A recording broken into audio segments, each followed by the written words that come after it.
Hi, I'm Granny, and we're going down the rabbit hole of the circadian rhythm and our eyes and how they work together to help us have better health. So, the circadian rhythm is an internal timetable programmed into every cell of your body. Our circadian rhythm is responsible for turning off and on thousands of genes and chemicals at different times of the day. This aligns our bodies, functions, metabolism, and even our moods. Every living thing on this earth, you, me, plants, animals, all have these internal clocks. The earliest recorded Western account of circadian process is credited to Theophrastus, a Greek philosopher and successor to Aristotle, dating back from the 4th century BC. The text or book, and when I'm saying text, I am not referring to your cell phones. I'm referring to written documents, texts, or book was provided to him by Androsthenes, a ship's captain serving under Alexander the Great. When we go down the rabbit hole of the Library of Alexandria, we will learn that whenever a ship entered the harbor at Alexandria, the ship's captain was required to turn over any books or texts, written documents on the ship. The Library of Alexandria would make a copy and return the copy to the ship and keep the original.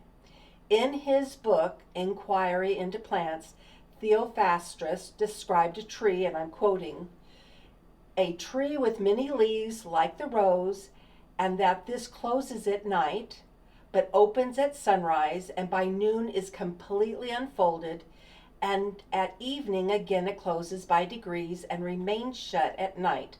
And the natives say that it goes to sleep. The tree mentioned by him was much later identified by botanist H. Bretzel in his book on the botanical findings of the Alexandrian campaigns, which to me is mind-blowing that Alexander the Great, at such a young age, was on a mission to save and learn and gain knowledge. So Alexander the Great started collecting knowledge textbooks for his library during these campaigns. We will go down further in the rabbit hole on Alexandria, the library, at another time. All right, so for our circadian rhythm, the sun plays a role in the amount of cortisol of our body. More sunlight seems to reduce cortisol production, which is a good thing. It's one of those chemicals that receives a signal from the circadian rhythm when to turn on and when to turn off. Cortisol is a hormone produced by the adrenal glands, which helps regulate bodily functions, metabolism, blood pressure, and how the body responds to stress. Too much cortisol is bad. Too little cortisol is bad. You want the Goldilocks area. University of Arizona researchers recently exposed adult volunteers to bright blue light. The bright blue light mimics the wavelength of the sun for 30 minutes and then looked at their brain activity with an MRI machine. Bright light exposure seems to activate the subject's prefrontal cortex in the brain, increasing their ability to plan and make decisions. The prefrontal cortex includes complex cognitive behavior, personality expression, moderating social behavior, complex tasks. Here's a critical part: storing and retrieving memory, attention, focus, and regulation of emotions. The light also seems to increase their speed and reaction times on tests. A Swedish study found people with more sun exposure lived longer. Those who were exposed to sunlight in the morning seemed to sleep better at night. So we know the Greeks and Egyptians knew about the circadian rhythm and also knew how important it was to not interfere with it.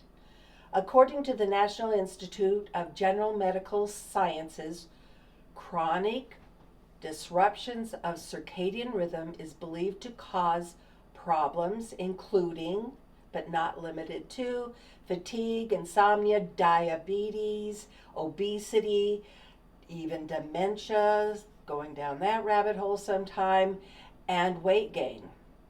It interferes with so many parts of our body. Dr. Andrew Huberman, a neuroscientist, associate professor of neurobiology and ophthalmology at Stanford University Medical School, has shown that caffeine early in the day interferes with naturally occurring cortisol. Again, we need a certain amount, not too much, not too little, and he's saying that caffeine taken at the wrong time interrupts our cortisol to the point that it's not good. It's not in the Goldilocks zone. He recommends walks in the morning, exposing our eyes to sunlight, even on cloudy days. And he states that caffeine prompts the body to lower the amount of cortisol to rely more on caffeine. He recommends waiting 90 minutes after waking before you take your morning caffeine, whatever form that takes. And he recommends that you take caffeine between 9:30 and 11:30 because caffeine's half-life is 5 hours. And understanding not everybody responds to the same to caffeine. So to understand the caffeine crash, our body makes adenosine. When we wake up in the morning, the adenosine starts to kick in. When you're awake, adenosine is building up, and the longer you are awake, the more adenosine there is in your system, resulting in, at about 16 hours of being awake, you start getting tired. Well, when you are taking caffeine, the caffeine attaches to the adenosine receptors in the brain, tricking your brain to stay awake. So here's the crash. It is when the adenosine receptors in your brain have been blocked by caffeine, the adenosine continues to build up in your system, so that when your liver dismantles the blockage caused by the caffeine, the adenosine then floods your system, causing the caffeine crash, making you feel sleepy when you really shouldn't.